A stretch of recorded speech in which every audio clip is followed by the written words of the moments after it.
Assalamualaikum warahmatullahi wabarakatuh. Selamat pagi anak-anak. Ya, ketemu lagi dengan saya. Tapi kali ini dalam pembelajaran Aswaja atau ke-NU-an kelas 5. Untuk saat ini adalah pertama kali pertemuan kita untuk mata pelajaran Ahlus Sunnah wal Jamaah atau ke-NU-an kelas 5 ini. Nah, anak-anak, pada pertemuan kali ini Pak Munif saya akan menjelaskan tentang kompetensi dasar yang harus kalian kuasai, yaitu siswa dapat menjelaskan proses kelahiran Nahdlatul Ulama disertai latar belakang dan orang-orang yang turut berperan dalam kelahirannya. Itu jadi nanti pembelajaran ke-NU-an pada pertemuan kali ini adalah sekitar tentang proses kelahiran Nahdlatul Ulama, organisasi Nahdlatul Ulama. Apa sih anak-anak Nahdlatul Ulama itu? Iya betul, Nahdlatul Ulama itu artinya adalah kebangkitan para ulama dalam memperjuangkan ajaran-ajaran Ahlus Sunnah wal Jamaah. Nah, kemudian dalam pembelajaran kali ini tujuan pembelajarannya adalah siswa dapat memahami sejarah lahirnya NU dengan benar. Kemudian yang kedua yaitu siswa dapat menceritakan kisah lahirnya Nahdlatul Ulama atau NU dengan jelas. Baiklah anak-anak, kita mulai ya sejarah organisasi Nahdlatul Ulama. Jadi sejarah Nahdlatul Ulama ini dimulai pada tahun 1914 Masehi ya, yaitu yang sangat berperan penting adalah seorang ulama yang pada saat itu masih muda, yaitu Kiai Haji Abdul Wahab Hasbullah. Ceritanya Kiai Wahab Hasbullah setelah pulang dari Mekah, setelah bertahun-tahun belajar di Mekah, kemudian dia mempunyai cita-cita untuk mempersatukan umat Islam dalam suatu perkumpulan atau organisasi keagamaan. Untuk mewujudkan itu, kemudian Kiai Haji Wahab Hasbullah ini menggandeng, kalau di sini menggandeng atau bekerja sama dengan guru beliau, yaitu Kiai Haji Hashim Asy'ari, pengasuh Pondok Pesantren Tebu Ireng, Jombang ya. Nah, kedua ulama inilah nanti yang akan membidani kelahiran daripada Nahdlatul Ulama, yang organisasi keagamaan terbesar di Indonesia yang sampai sekarang banyak sekali peran, kemudian banyak sekali jasanya untuk lahirnya Indonesia Raya sampai sekarang ini. Nah, untuk mewujudkan cita-citanya Kiai Haji Wahab Hasbullah ini ditempuh beberapa langkah. Yang pertama yaitu pada tahun 1916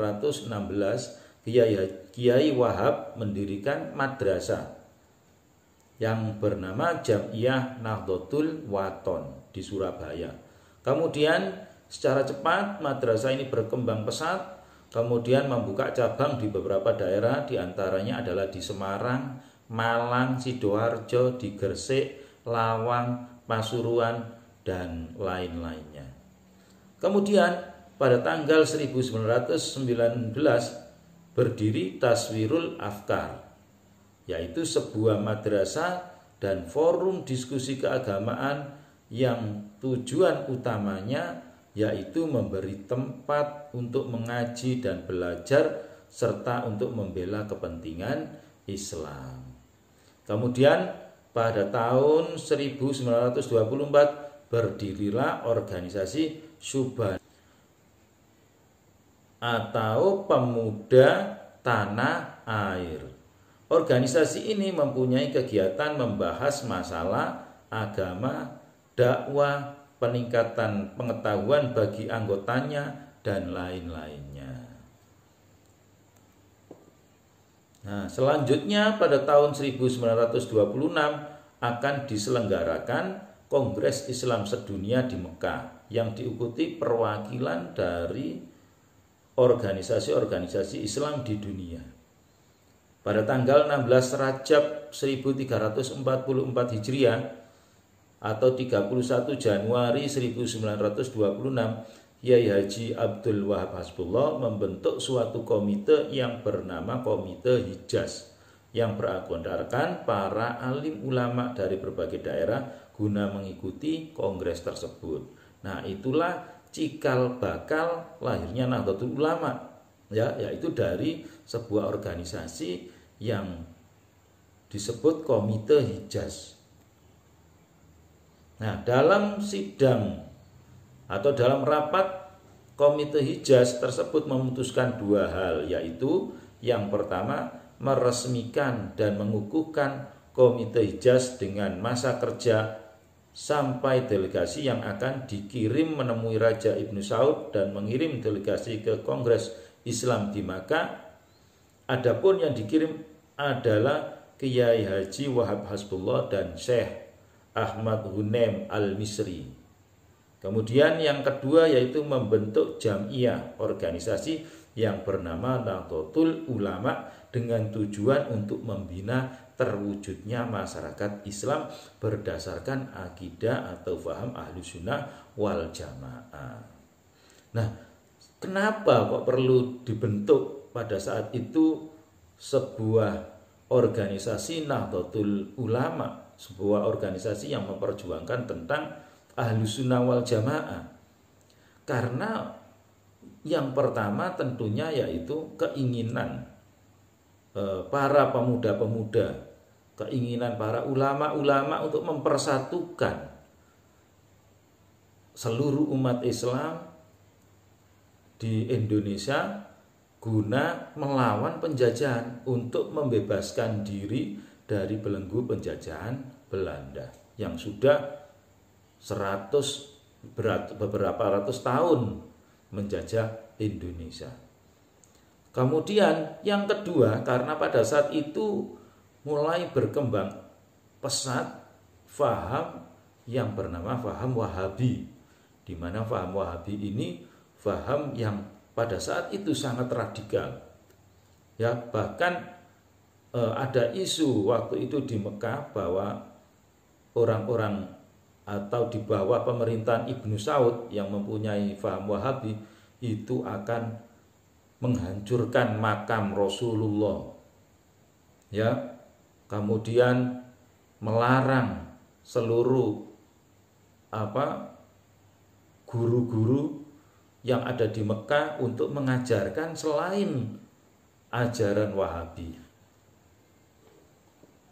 Kemudian akhirnya para ulama bersepakat, mereka mengirim utusan untuk apa? Untuk kemudian menghadap kepada Raja Ibnu Saud yang pada waktu itu memang raja yang baru berkuasa di tanah Arab, di mana raja ini sangat mendukung berkembangnya faham Wahabi.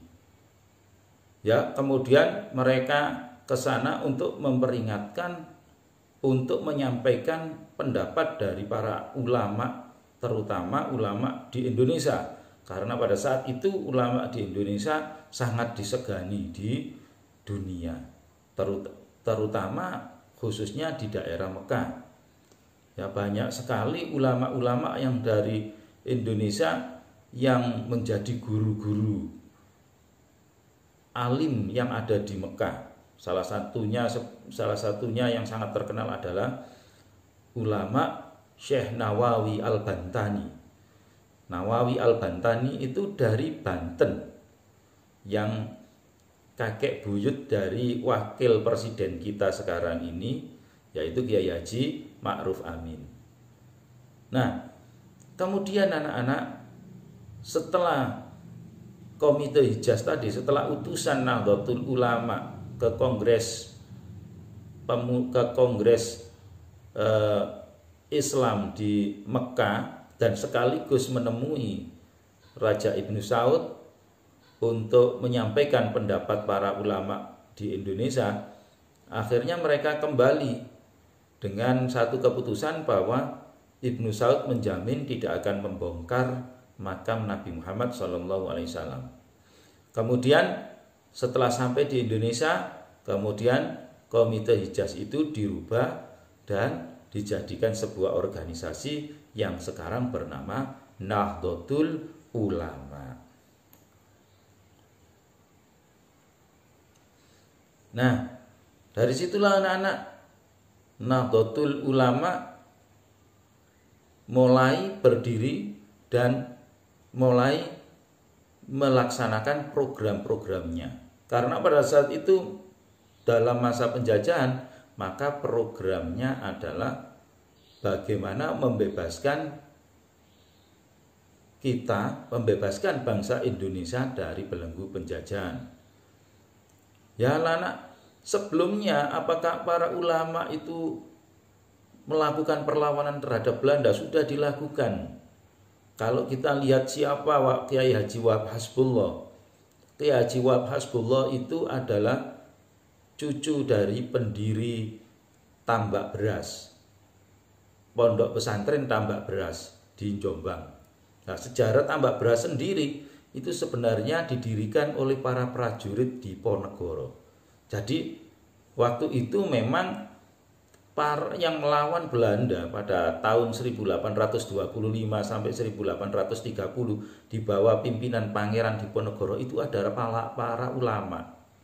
Nah, kemudian setelah dengan kelicikan Belanda, akhirnya Pangeran Diponegoro ditangkap. Nah, para prajurit-prajuritnya menyebar ke berbagai daerah, salah satunya yaitu ke Jombang, ke sebuah daerah, sebuah tempat yang bernama Tambak Beras. Disitulah kemudian mereka membentuk sebuah pesantren yang dipakai untuk apa? Untuk menggembleng para muridnya dan para anggota keluarganya, karena pada saat itu anggota keluarga dan sanak kadangnya yang saat itu menyebar ke daerah Jombang itu dididik dengan apa? Yang pertama yaitu dididik dengan agama Islam yang kuat sehingga tidak mudah terpengaruh oleh adu domba ataupun terpengaruh oleh Belanda. Kemudian yang kedua yaitu apa? Mengajari mereka, mendidik mereka dengan nasionalisme bahwa kita akan suatu ketika kita akan meraih kemerdekaan. Dengan cara apa? Yaitu dengan cara persatuan.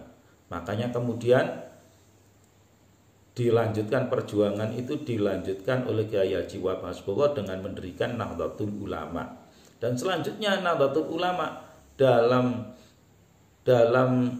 berusaha atau melawan, ketika melawan penjajah Belanda, tidak lagi menggunakan cara perang seperti yang dilakukan oleh Pangeran Diponegoro, tetapi dengan cara yang pertama yaitu melakukan pendidikan kepada rakyat Indonesia, kepada masyarakat Indonesia. Makanya kemudian dibangunlah banyak sekolah-sekolah dengan tujuan apa? Supaya orang-orang Indonesia pinter. Kalau pinter maka kita tidak mudah ditipu, tidak mudah dipecah belah, dan akhirnya apa? Akhirnya kita bersatu. Dan memang benar pada tanggal 1945 kita bisa mencapai kemerdekaannya. Dan ketika Belanda datang lagi ke Indonesia untuk berusaha menjajah kembali, apa yang dilakukan oleh para pemuda-pemuda Nahdlatul Ulama, mereka dengan bersatu padu melawan tentara Belanda, membuat barisan-barisan, membuat pasukan-pasukan. Salah satunya yang terkenal adalah pasukan Hizbullah, pasukan Sabilillah yang sangat legendaris. Kemudian terjadi perang 10 November yang sangat legendaris, itu semuanya yang melawan, semuanya yang ikut berjuang adalah sebagian besar adalah para pemuda-pemuda Nahdlatul Ulama. Nah, itu ya pertemuan pertama dalam pembelajaran daring Aswaja ini. Sebagai pembuka, sebagai awalnya, saya tadi ceritakan sedikit tentang sejarah kelahiran Nahdlatul Ulama, ya. Bisa saya simpulkan dari pembelajaran kali ini, yaitu yang pertama bahwa lahirnya Nahdlatul Ulama itu dimulai kira-kira pada tahun 1916, yaitu pertama dengan munculnya organisasi-organisasi atau sekolah-sekolah yang didirikan oleh Kiai Haji Wahab Hasbullah. Ya, kemudian setelah itu dibentuklah sebuah komite Hijaz untuk mengikuti Kongres Islam di Arab Saudi. Dan selanjutnya dari komite Hijaz itulah kemudian dibentuklah Nahdlatul Ulama.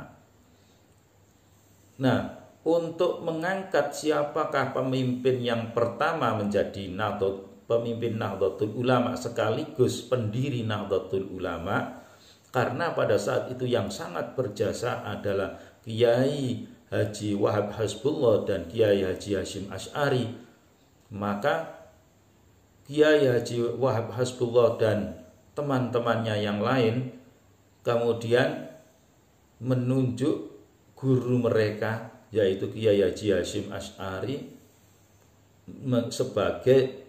sebagai pendiri Nahdlatul Ulama. Karena pada dasarnya para pejuang-pejuang Nahdlatul Ulama yang mendirikan Nahdlatul Ulama itu hampir semuanya adalah murid dari Kiai Haji Hasyim Asy'ari. Di situ ada Kiai Wahab Hasbullah, itu murid dari Kiai Haji Hasyim Asy'ari. Ada Kiai Haji Bisri Samsuri dan beberapa kiai yang lain, itu semuanya murid dari Kiai Haji Hasyim Asy'ari.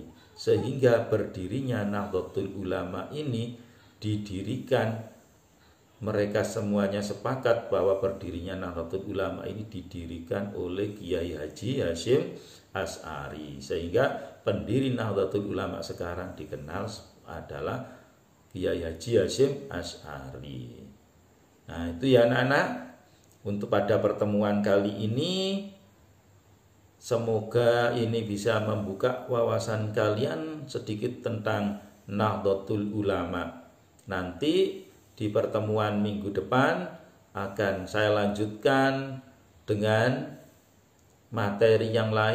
Untuk kali ini belum saya beri tugas ya, karena ini masih perkenalan, karena ini saya masih permulaan mengawali dari tatap muka pertama atau pembelajaran daring pertama dengan yaitu pengenalan tentang sejarah lahirnya sejarah lahirnya Nahdlatul Ulama. Demikian ya anak-anak, nanti akan kita lanjutkan di pertemuan berikutnya. Wassalamualaikum warahmatullahi wabarakatuh.